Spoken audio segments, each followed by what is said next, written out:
지난해 우리나라 총 인구 중 외국인이 차지하는 비중은 3.2%로 165만여 명이었습니다.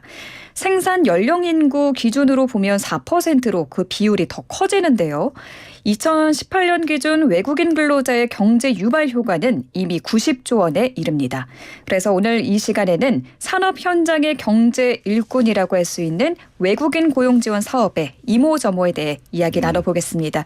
한국산업인력공단 어수봉 이사장 스튜디오에 직접 나오셨습니다. 안녕하십니까? 예, 안녕하십니까? 네, 어디서 오셨어요? 울산에서 왔습니다. 그러면은 KTX 열차 타고 오셨을까요? 예, KTX 보러 예. 오늘 날씨도 참 추운데 오시는 게 고생 불러주셔서 많으셨습니다. 감사합니다. 네. 예.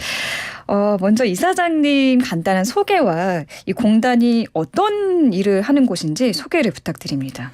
예, 우리 공단은 이제 설립한 지 40년, 금년이 40번째 생일을 맞이했고요.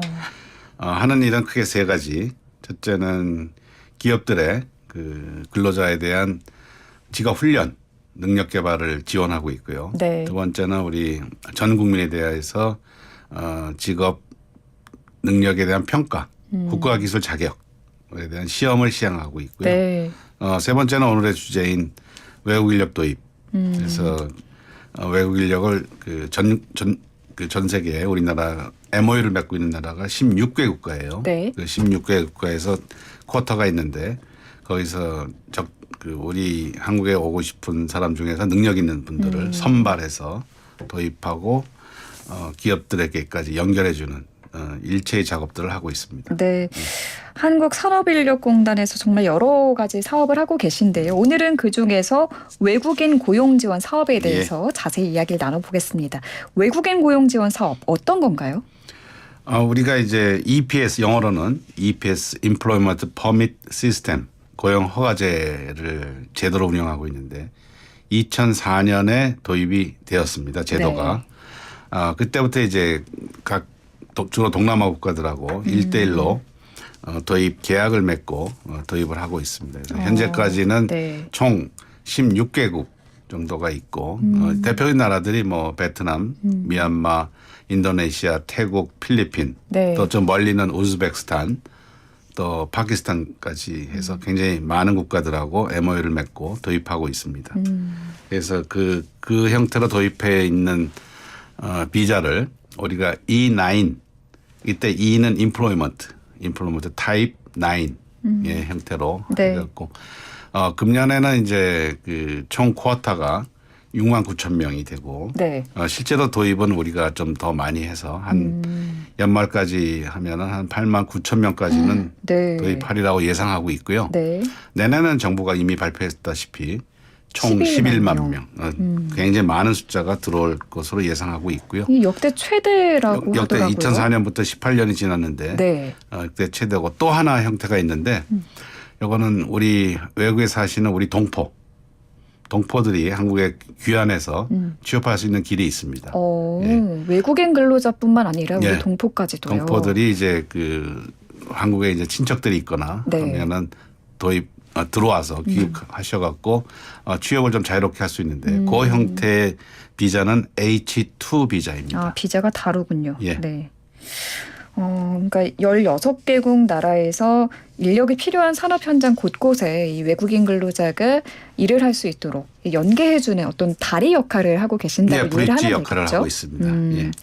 그러니까 쉽게 말해서 외국 인력 선발부터 입국, 체류, 귀국까지 전 과정을 예. 공단에서 챙겨주고 계신 것 같아요. 예, 조금 설명을 드리면 네. 이제 그래도 우리나라 중소기업인 희망은 그래도 좀 능력 있는 외국인 근로자를 가급적이면 채용하고 싶지 않겠습니까? 네. 그래서 두 가지를 시험을 보는데 하나는 의사소통을 위해서 한국어 시험, 네. 한국어 시험을 반드시 봐야 되고 한국어 시험은 이제 그 패스 페일을 해야 되고 그다음에 또 한국에 적응할 수 있는 여러 가지 그 체력이나 네. 또 직무 능력 같은 거를 또 시험을 봅니다. 네. 그래서 이 두 가지 그 한국어 시험과 직무 능력 이 두 가지를 통과해야 그 명부에 오를 수 있고. 그러니까 우수한 외국인 인력을 좀 선발하기 위한 작업도 하고 계신 거군요. 예, 그게 선발입니다. 그래서 일단 선발이 되면 그 16개 국가에서 그 풀을 형성해요. 네. 외국인 근로자 풀을 풀을 형성하면 우리나라에 있는 중소기업들이 그 풀에서 자기가 자유롭게 그 이제 선발을 하죠. 네. 그래서 둘이 오케이가 되면 근로계약이 맺어집니다. 그러면 저희가 다음 서비스로는 이제 그분들을 비행기 요새는 또 코로나 때문에 비행기가 잘 없어갖고 전세 비행기를 띄운다든가. 네. 네. 그래서 한국까지 모셔오고 모셔온 다음에는 이제 당연히 그 기본적인 교육을 합니다. 한국에 대해서 문화 교육도 하고 한국 네. 교육도 하고 특히 요새는 이제 산업 안전이 중요하니까 산업 안전 교육도 동시에 실시하고 있습니다. 반면에 외국인 근로자뿐만 아니고 우리 기업들의 경우에도 기업들에게도 조심해야 될 점. 또 그 어떤 종교적 차이나 문화적 차이로 불필요한 갈등을 겪을 수 있기 때문에 그렇죠. 아무래도 문화적인 차이가 있을 또 수밖에 특히 종교적인 없으니까요. 문제가 중요하거든요. 네. 또 무슬림 문화 이런 것도 있고 해서 그래서 외국인에 대해서 문화 교육이나 또 그 사람들의 생활할 수 있을 때의 불편한 점 인권이죠. 네. 인권 교육 그다음 노동권 교육 이런 부분들도 우리나라 기업들에 대해서도 마찬가지로 실시하고 있습니다. 그러니까 외국인 근로자뿐만 아니라 기업, 그 사업주에 대한 에게도. 교육까지도 예. 함께하고 계십니다. 예. 특히 요즘 그 코로나가 시작되면서 국내 기업들의 구인난이 심각한 수준이라고 하는데 이 외국인 인력 공급을 위해서 애를 많이 쓰고 계신 것 같습니다. 최근에 그 정부에서 앞서 말씀드렸지만 11만 명의 외국인 근로자를 도입하겠다고 발표를 했는데요. 여기에 대해서 구체적인 계획도 있으실까요? 코로나가 이제 2년 정도 되면서 그 우리나라도 그렇고 외국도 그렇고 셧다운했잖아요. 네. 그래서 한 2년간 못 돌아왔죠. 네, 하늘길이 막히는 그래서 바람에 보통 한 5만 명, 6만 명씩 그 도입이 계속되어 왔는데 그동안. 근데 지난 한 2, 3년 동안은 한 1만 명도 안 되는 숫자가 들어왔기 때문에 기업이나 농촌 지역 이런 데서 굉장히 그 빈 공간이 인력의 빈 공간이 많이 생겼어요. 네. 총 한 10만 명 정도 이렇게 빈 공간이 생겨서 그것이 이제 그 인력난으로 당연히 반영이 되었습니다. 네. 그래서 그 매년 한 5만 6만 정도 했는데 내년에 특별히 11만 명 하게 된 이유는 그 부족한 부분을 캐치업하는 거죠. 그래서 못 들어왔던 부분들을 더 많이 해서 내년에 특별히 11만 명 하기 때문에 저희들이 좀 신속 대응반도 좀 만들고 TF도 만들고 제일 중요한 거는 이제 그 빨리 신속하게 도입해야 되기 때문에 맞아요. 그 절차를 보통 한 90일 석 달씩 걸리던 거를 저희가 한 달 만으로 입국 절차를 말씀하시는 거죠? 네, 비자 발급. 네. 물론 이제 외교부의 도움을 받아야 되죠. 네. 그래서 그 나라 행정 절차도 중요하고 우리나라 행정 절차도 중요하기 때문에 이 부분을 굉장히 단축하는 일들을 하고 있고 선발도 좀 미리미리 확보해 놓고 우리 기업주가 원할 때 적시에 공급하기 위해서 많은 노력들을 하고 있고 또 비행기도 전세기를 확보하셨다고 하던데. 네. 전세기까지 동원을 해서 아무래도 그 일손이 부족한 현장에는 말씀하신 것처럼 신속하게 인력을 공급하는 게 무엇보다 중요하기 그렇죠. 때문에 정말 입국부터 뭐 체류까지 선발까지 만반의 준비 체계를 갖추고 계신 것 같습니다. 마지막으로는 귀국 지원도 해줍니다. 귀국 지원까지도요. 네. 이게 돌아가야 되잖아요. 네. 그 비자 기간이 4년 10개월인데 4년 10개월 이후에는 본국으로 반드시 돌아가야 됩니다. 네. 돌아갈 때 이제 안 돌아가면 불법 체류가 되지 않겠습니까? 네. 그래서 그런 현상을 막기 위해서 저희가 안내도 해드리고 귀국 지원도 해줍니다. 또 귀국 이후에 정착 그 나라에 돌아가서 자기 홈 칸츄리에 잘 정착할 수 있도록 여러 가지 직업 훈련도 시켜주고 이런 사후 서비스도 굉장히 많이 하고 있습니다. 와, 정말 1부터 10까지 다 하고 계신다고 이해를 하면 될 것 같은데요. 제가 찾아보니까 국내 체류 외국인 근로자 수가 35만 명 정도 되더라고요. 맞습니다. 통계가 있더라고요. 이분들이 우리나라에 와서 일을 할 때는 분명히 언어 장벽도 있을 것이고 또 문화적 차이가 있다 보니까 어려움이 있을 것 같습니다. 뭐 외국인 근로자뿐만 아니라 사업주에게도 있을 것이고 또 우리 사회 속에서 같이 지내면서도 이런 고충들이 있을 것 같은데 이 부분에 대해서 이사장님이 하고 싶으신 말씀이 있으실까요?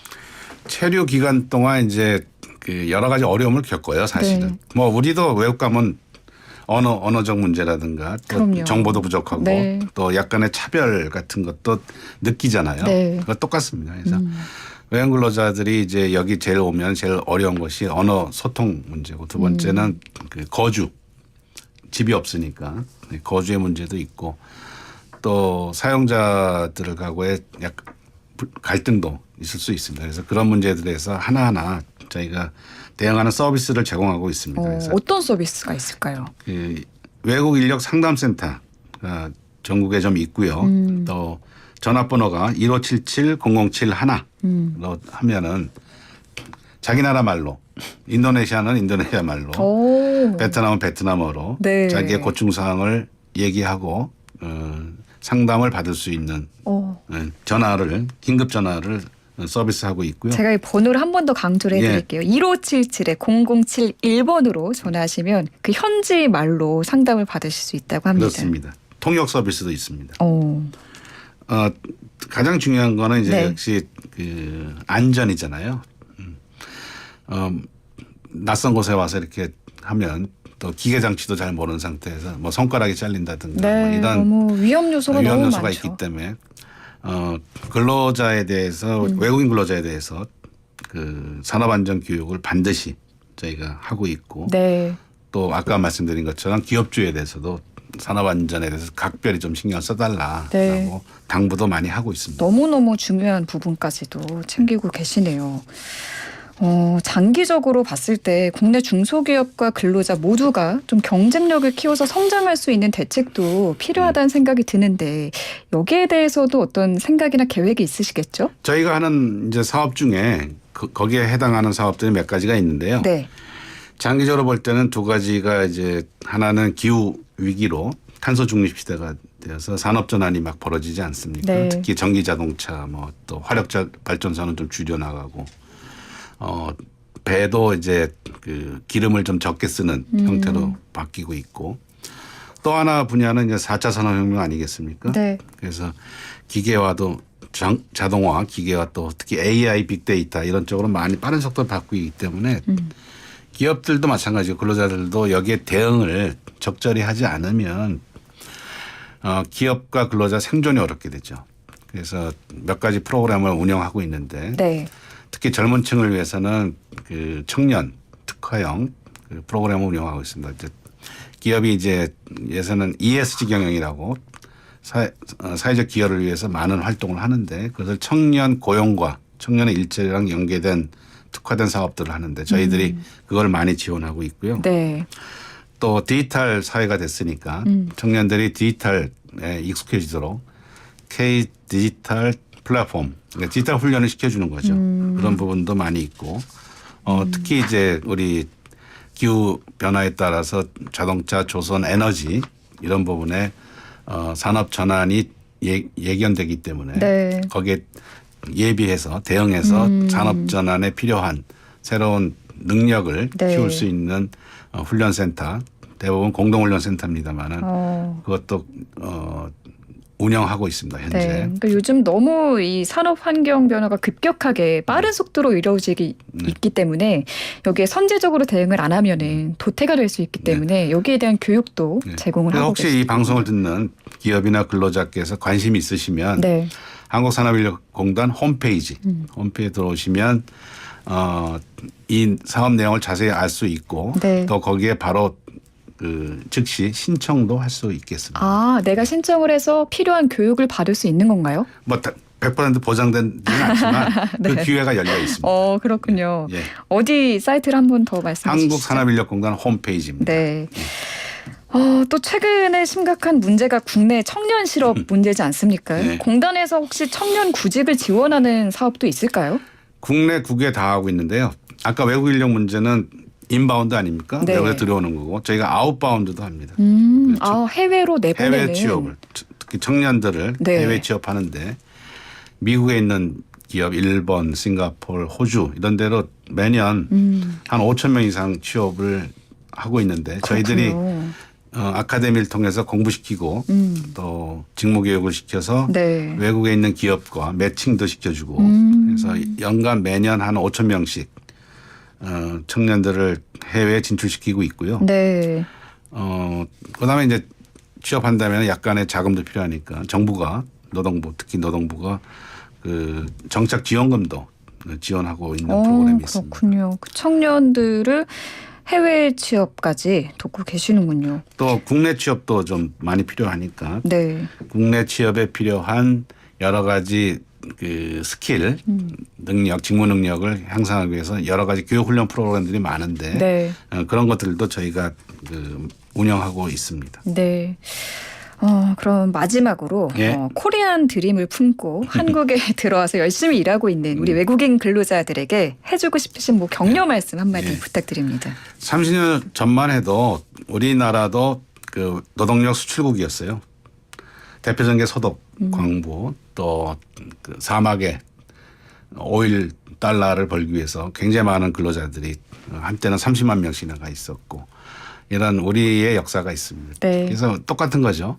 우리가 어려웠을 때는 외국에 나가서 돈 벌어 갖고 와야 되는데 그 우리나라에 들어오는 외국 인력들도 아마 똑같은 심정으로 들어올 겁니다. 네.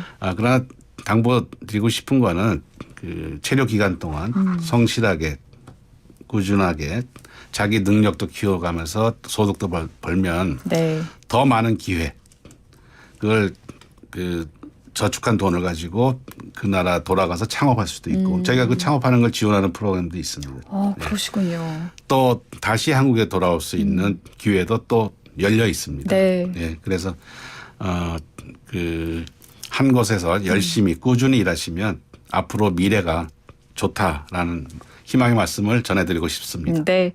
한국산업인력공단에서 지금처럼 현장 구석구석을 좀 세심하게 잘 살펴주시길 부탁드리면서 오늘 말씀 여기까지 나눠보겠습니다. 예, 감사합니다. 감사합니다. 네, 지금까지 한국산업인력공단 어수봉 이사장과 함께했습니다.